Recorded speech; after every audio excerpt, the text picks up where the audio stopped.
ชมที่เคารพในวันที่23ตุลา2025นี้บรรดาอดีตการนำพร้อมด้วยคณะลงติดตามเยี่ยมยามอนุสรณ์สถานคุกกักขังผู้นำแนวลาวหักซาจำนวน16 ทานของรัฐบาลหุ่นเวียงจันทร์ที่พลเข็งนครหลวงเวียงจันทร์เพื่อเป็นการระลึกถึงคุณงามความดีของวีรกรรมแหกคุกพลเข็งครั้งมหัศจรรย์ของพรรคแนวลาวหักซาจำนวน16 ทานประกอบมีทานมาไข่คำพิทูลทานหมื่นสมวิจิตรสมเด็จเจ้าสุภานุวงศ์ทานสิงคโปร์จุลมณีทานหนูหักภูมิสวรรค์ทานศรีสนะศรีสารทานคำเพชรพรหมวันทานสีทนกลมมะดำทานมหาสมบูรณ์วงนอบุญธรรมทานภูมิวงวิจิตรทานพูนสีประเสริฐทานคำผายบุพภาทานเผาพิมพ์จันทร์พันเอกภูเขาทานบัวสีเจริญสุขและทานมานวงศ์วิงอีสานซึ่งบรรดาผู้นำจำนวน16 ทานได้ถือกักขังอยู่คุกพลเข็งเป็นเวลา10 เดือนจึงสามารถแหกคุกออกมาอย่างมหัศจรรย์ซึ่งบรรดาผู้นำจำนวน16 ทานแมนทานบัวสีเจริญสุขที่ยังมีชีวิตอยู่ทานได้กล่าวว่าทานเป็นผู้หนึ่งที่ได้ถือกักขังอยู่สถานที่แห่งนี้และได้ดำรงชีวิตร่วมกับการนำลายทานและหนึ่งในนั้นมีเสด็จเจ้าสุภานุวงศ์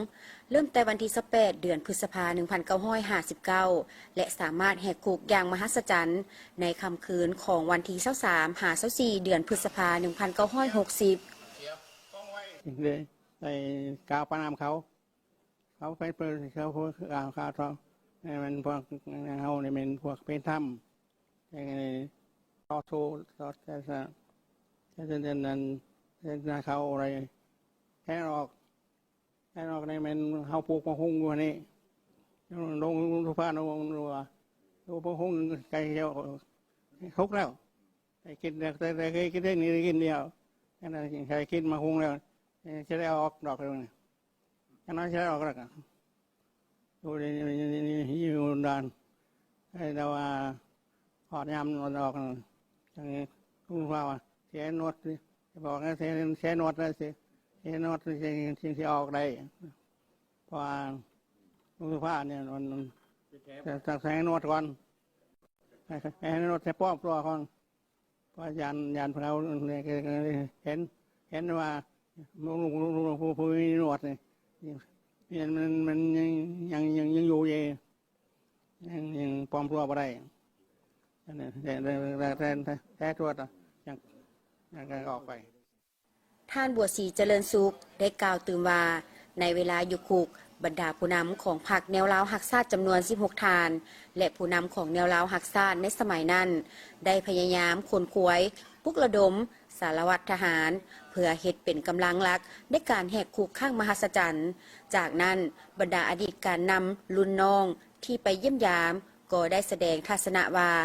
ย้อนมีการนำพาที่สลาดและมีความพยายามของการนำบรรดาการนำ16 ทานจึงสามารถแหกคุกได้อย่างมหัศจรรย์ที่มีหนึ่งเดียวในโลกที่สามารถแหกคุกได้ในมือเดียวกันของผู้นำจำนวน16 ทานโดยบ่มีเสียงปืนแตกข้าพเจ้าก็จะขอนำเอาจิตใจเนื้อในและกับภาพตัวจริงนี้ไปเผยแผ่ต่อลูกต่อหลานต่อพี่ต่อน้องให้เห็นว่าความสู่ซนอดทนผ่านผ่าของการนำพวกเขาสิมาฮอดมือนี้และเพิ่นได้ผ่านพฤติกรรมตัวจริงแนวใดฉันเห็นว่าความทุกข์ความยากต่อสู้กูซาดบ่แม่นเรื่องของธรรมดาแต่ว่าเดี๋ยวนี้นี่ย้อนความสลาดเฉลียวของผู้นำพวกเขาซอกทุกวิธีทางเพื่อหาทางออกไปสู่การปฏิวัตินำพาการปฏิวัติจนมาฮอดมือนี้ไสชนะได้มือนี้ก็ย้อนเริ่มจากพวกเพิ่นเป็นต้นมาคือว่ากองฟ้าสะเทือนดินภายหลังผู้นำ16 ทานได้ออกจากประเทศลาวเฮ็ดให้ฝ่ายเวียงจันทน์ขวัญเสียว่าแท้ๆอันนี้นะ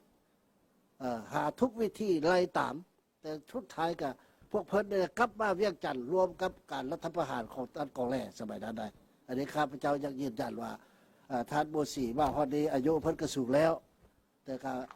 ข้าพเจ้าเป็นรุ่นน้องแต่ว่าได้มาเป็นหมู่กับเพิ่นอยู่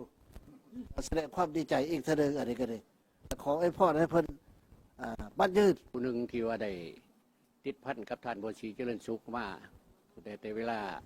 ปลดปล่อยใหม่ๆคนละแล้วก็เห็นว่าท่านบัวศรีเจริญสุขนี้เป็นเอิ้นว่าผู้เสียสละที่เหตุการณ์ปฏิบัติที่สุดกกสุดไปสุดการปฏิบัติเท่านั้นได้มีความเสียสละสูงที่สุดเป็นแบบเป็นอย่างให้ลูกให้หลานให้คนส้นสัตว์เล่าเขาต่อสู้เพื่ออิสรภาพเพื่อเอกราชประชาธิปไตยให้แก่ประชาชนลาวครับอันนี้แหละแต่ท่านมือนี้ก็มีผู้อาวุโสต่างๆที่บอกเคยได้มาเห็นและพากันมาเบิ้งเพราะว่าขั้นตู้นี่หักเบิดบุญไปแล้วนี่ถือว่ากับมีผู้เว้าและอธิบายแล้ว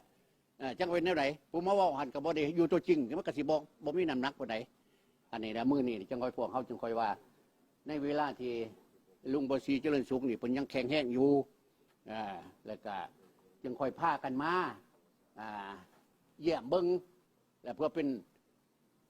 ผู้ภาพแล้วก็เป็นสัญลักษณ์อันหนึ่งที่ว่าเพิ่นได้ดำรงชีวิตอยู่นี่เป็น10 เดือนเนาะหลังจากที่ว่าเพิ่นได้ออกจากคุกนี่ไปโดยที่ว่าบ่มีพวกทหารนั่นของรัฐบาลเวียงจันทน์นำจับได้อันนี้บ่มหัศจรรย์บอกคนเป็น16-17 คนหรือว่าร่วมทั้งสารวัตรทหารออกไปนี่เป็น20จุดประสงค์ในการมาเยี่ยมยามในครั้งนี้ก็เพื่อเป็นการระลึกถึงผลงานและคุณงามความดีของบรรดาการนำของแนวล้าวฮักซ่าจำนวน16 ทานและการนำทานอื่นๆที่เพิ่นได้ทุ่มเทเสียสละเพื่อประเทศชาติเพื่อให้ลูกหลานผู้เกิดใหม่ใหญ่ลุ้นได้รับรู้พร้อมนั้นก็เพื่อเป็นการสร้างขบวนการต้อนรับวันชาติที่2 ธันวาคมครบรอบ50 ปีและวันเกิดประธานไกรสอนพรหมวิหารผู้นำที่แสนเคารพฮักของปวงส่วนลาวทางชาติครบรอบ105 ปีให้เป็นขบวนการฟดฟื้น